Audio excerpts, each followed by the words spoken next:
ဘန်ကောက်မှာမြန်မာငွေ3000 3000ဝန်းကျင်နဲ့ဝယ်ယူနိုင်မဲ့ Sound Staycation Concert ဆိုင်တိစောက်ထားတဲ့ကွန်ဒိုတစ်ခုနဲ့မိတ်ဆက်ပေးပြရရှင်။ Lowest အထက်နဲ့ကွန်ဒိုဖြစ်ပြီးတော့ Tower ABC ဆိုပြီးတော့ Tower 3ခုပတ်ရှိမှဖြစ်ပါတယ်ရှင်။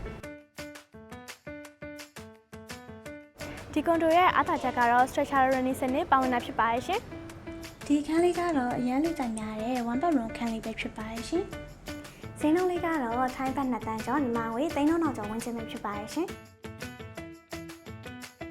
ဝင်ချင်မှာဆိုရင်တော့ living area နဲ့ dining area ကိုတွေ့ရှိရမှာဖြစ်ပြီးတော့ဒီဘက်မှာဆိုရင်တော့အခုလိုမျိုး storage area ကိုတွေ့ရှိရမှာဖြစ်ပါတယ်ရှင်။အခန်းထဲမှာဆိုရင်လည်းမှွေရမန်တင်ကုန်း bio တို့ကိုတွေ့ရှိရမှာဖြစ်ပြီးတော့ TV ကြည့်ချင်နေဆိုရင်လည်း living room ကိုတိုက်ရိုက်သွားစားမလို့ပဲနဲ့အခန်းထဲကနေကြည့်လို့ရပါတယ်ရှင်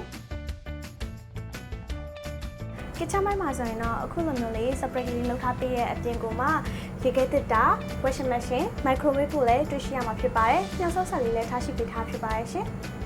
ဒီချိုးကအင်တာကလည်း glass partition design ဖြစ်လို့ dry zone နဲ့ wet zone ကိုတိကျအသုံးပြုလို့ရပါတယ်ရှင်။ရေချိုးခန်းကလည်းတန်ရှင်းတဲ့ရဲတာကိုတွေ့ရပြီးတော့ရေချိုးတဲ့အခါရေပူရေအေးဆက်လေးကိုလည်းတွေ့ရှိရမှာဖြစ်ပါတယ်ရှင်။ location ကတော့လမ်းထိပ်ကိုထွက်လိုက်တာနဲ့ MRT yellow line ကို9မိနစ်တွင်ရောက်ရှိမှာဖြစ်ပါတယ်ရှင်။ဒါအပြင်ဘန်ကောက်ရဲ့အကြီးဆုံးမော်ဖြစ်တဲ့ Seacon Square နဲ့ Paradise Park ကလည်းလမ်းထိပ်မှာတင်တည်ရှိပါတယ်ရှင်။နာမည်ကြီး college တွေနာမည်ကြီးကျောင်းတွေနာမည်ကြီးဆေးရုံတွေအစားအနီးနားမှာရှိရမလို့အရန်ကိုအဆင်ပြေပါတယ်ရှင်။ဒါကတော့ကွန်ဒိုရဲ့ facility တွေရဲ့တစ်ခုဖြစ်တဲ့ချိန်ခန်းလေးပဲဖြစ်ပါတယ်ရှင်။ဒါလေးကအရန်လာတဲ့ဒီပုဂ္ဂိုလ်လေးပဲဖြစ်ပါတယ်ရှင်။ဒါကတော့ရှစ်လော်မှာရှိတဲ့ rooftop garden လေးပဲဖြစ်ပါတယ်ရှင်။ဒါလေးကတော့ co-working area လေးပါရှင်။အခန်းလေးတွေကနည်းနေပြီမလို့ဒီကွန်ဒိုလေးကိုဝယ်ယူစမှာက New York A1 Dream Bangkok Company Limited ကိုအသေးစိတ်ဆက်သွယ်မြင်နိုင်ပါတယ်ရှင်။